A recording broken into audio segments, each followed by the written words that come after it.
তিনি কোনো রাজনৈতিক ফায়দা হাসিলের জন্য আসেন। রাজনৈতিক ফায়দা আরও বহুভাবে নেওয়া যায়।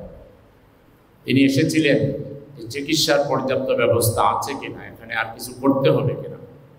তিনি দেখে যাওয়ার পরে 50 লক্ষ টাকার প্রাথমিকভাবে এই চিকিৎসা খাতে যাতে ব্যয় হয় তার জন্য বরাদ্দ করেছেন এবং সাথে সাথে 20 জন সার্জনকে তিনি নিয়োজিত করেছেন, যাতে করে চিকিৎসাটা দ্রুত হয়, চিকিৎসার অভাবে যেন কারো ক্ষতি না হয়।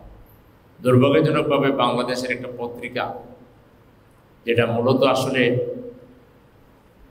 একটি আধিপত্যবাদী গোষ্ঠীর পয়সা এবং মদদে চলে, তারা জামাত ইসলামের আমিরের, জামাত ইসলামের নেতৃবৃন্দের ভালো কাজ চোখে দেখে না। সবসময় অতীতেও বাংলাদেশের বিরুদ্ধেই তারা ছিল, চক্রান্ত করেছে, ষড়যন্ত্র করেছে। তারা অনেক রাজনৈতিক নেতৃবৃন্দের কথা বলতে গিয়ে জামাতের আমিরের কথাও এনেছে, কিন্তু তারা জানে না যে রাজনৈতিক নেতৃবৃন্দের সকল সিচুয়েশনে ভূমিকা রাখতে হয়। এটা ঠিক যে তাৎক্ষণিকভাবে ওখানে একটা ভিড়, এটা তো সাধারণ মানুষের ভিড় থাকে, একটা ঘটনা ঘটলে আহত পরিবারের লোকেরা, অভিভাবকরা, গার্জিয়ানরা যায় এবং যেতেই পারে, এবং সাথে অন্য মানুষেরও যায়। সেখানে রাজনৈতিক নেতৃবৃন্দ থাকলে শৃঙ্খলার জন্য এবং যে কোনো আরও দুর্ঘটনা এড়াবার জন্য এটা সহায়ক হয়। এই রাজনৈতিক জ্ঞানটা তাদের নাই, যার কারণে চট করে একজন মন্তব্য করে ফেলেছে। আমরা বলবো, যখন ওইটাও মন্তব্য করেছেন জামাতের আমির যে 50 লক্ষ টাকার আর্থিক সহযোগিতার কথা বলেছেন এবং তিনি ঢাকা মেডিকেলে গিয়ে ডাক্তারদের সাথে কথা বলেছেন পর্যাপ্ত অ্যারেঞ্জমেন্ট আছে কিনা, কোনো সহযোগিতা লাগবে কিনা। তিনি নিজে একজন ডাক্তার এবং একজন মানবতাবাদী ডাক্তার, এবং সাথে সাথে তিনি 20 জন প্লাস্টিক সার্জনকে তিনি নিয়োজিত করেছেন। এটা কি দরকার ছিল না? এটা সচক্ষে না দেখলে তিনি কি বুঝতে পারতেন কি করতে হবে? সুতরাং এই জাতীয় বাড়াবাড়িমূলক কার্যক্রম আপনারা বিগত ফ্যাসিবাদ বিরোধী আন্দোলনের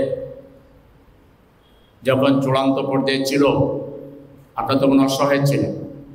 এদেশের দায়িত্বশীল রাজনৈতিক দল হিসেবে জামাত ইসলামী আমরা মানুষের বিপদের সময়, যে কোনো ধরনের বিপদের সময় মানুষের পাশে থাকি, সেই সুযোগ অনেকেই পেয়েছে। সেজন্য কথাবার্তা বলার আগে যথেষ্ট হিসাব নিকাশ করে চিন্তা ভাবনা করে বলাটাই দায়িত্বশীলতার পরিচয়। সম্মানিত ভাইয়েরা, আমরা আজকে অত্যন্ত শোকাহত এবং আমরা সত্যি আমাদের বাসা হারিয়ে ফেলেছি।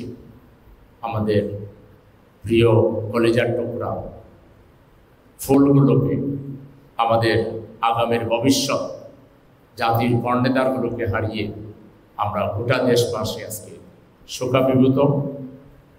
আমরা আমাদের অন্তরের অন্তঃস্থল থেকে হৃদয় নিংড়ানো ভালোবাসা, শ্রদ্ধা আমাদের সেই শহীদ শিশু কিশোর শহীদদের প্রতি নিবেদন করছি। তাদের মা বাবা, তাদের আত্মীয় স্বজনকে, শিক্ষক শিক্ষিকাকে এবং তাদের বন্ধু বান্ধব যারা আছে সবার প্রতি আমরা গভীর সমবেদনা জ্ঞাপন করছি। আর যারা এখনও বেঁচে আছেন, আল্লাহ তাআলা যেন তাদেরকে পুরোপুরি শিফা দান করেন, আল্লাহর কাছে সেই তৌফিক কামনা করছি।